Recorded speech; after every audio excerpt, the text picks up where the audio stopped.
In this video, I'm going to be covering pretty much everything to do with the RW900 recorder, whether it's tape, USB, or playback and recording of a CD. We're going to run through the lot. First of all, let's start round the back to actually show you what connections are available. Here we have a digital in via the optical, and a USB to connect directly to a PC. On the analog side, we have the standard line in and line out, which you find on all cassette decks, but also there is a direct turntable connection with a ground lead.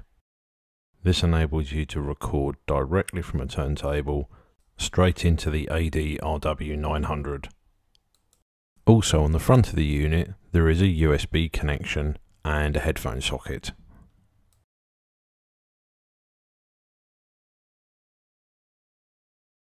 First, let's cover what we've actually got on the tape deck. It's auto reverse, so you can play in both directions without having to turn the tape over. Also, you have your standard pause, stop, fast forward and fast rewind. And there is also the added features of Dolby noise reduction and the auto reverse mode, which allows you to play one way then stops, or both sides and stops, or repeat. The headphone socket does have its own level control, so if you want to closely monitor what you're recording, then you have the facility to do so. The display window will clearly show you the tape length counter and also the left and right dB meter for playback and recording. So the first thing we're going to do is actually record from the tape to a blank disc. This will enable you to back up your old library of tapes that you cherish into a new digital format, which you will then be able to play on other CD players around the house. With the blank disc going into the machine, we need to allow the machine to settle down because it needs to recognize that it's a blank disc, and then it will allow us to get ready to record.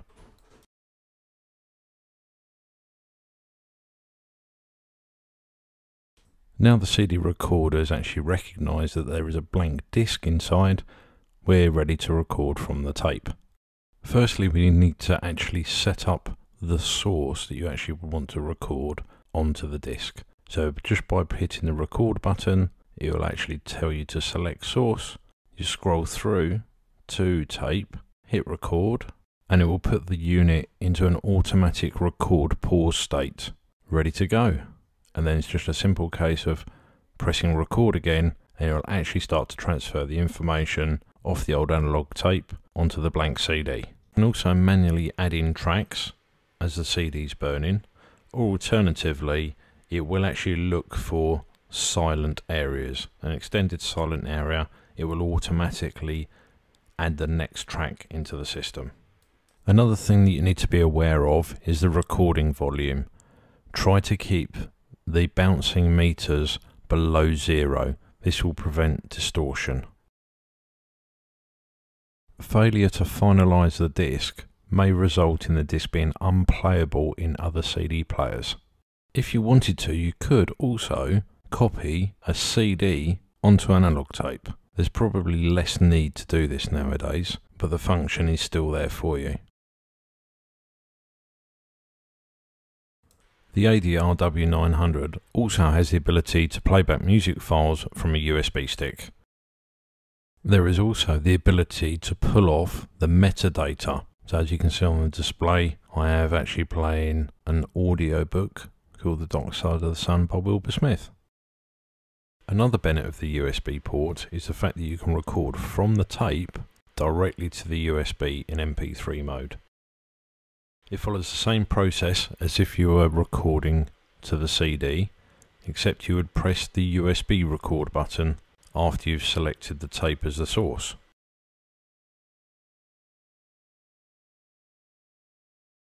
Once you've selected the source, it's a simple case of just pressing the USB record button. It then needs to prepare itself, as you can see on the display, and then shortly after, giving you a real-time count on the right-hand side, and then the tape length on the left. The flashing USB record light indicates that it's in a record pause mode. And all you'd actually need to do is press the record button again, and it will start the whole process, and you get a solid red light telling you that it's recording, and then the display will give you the tape length and the real time of recorded data onto the USB stick.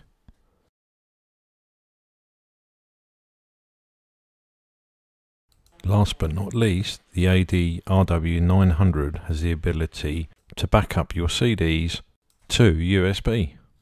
You just need to follow the same process as we have done previously. You select the USB record, it has to prepare, you then select the source that you want to record from, in this case it's CD, and just press the USB record button again, and it will transfer the information from the CD to the USB in real time.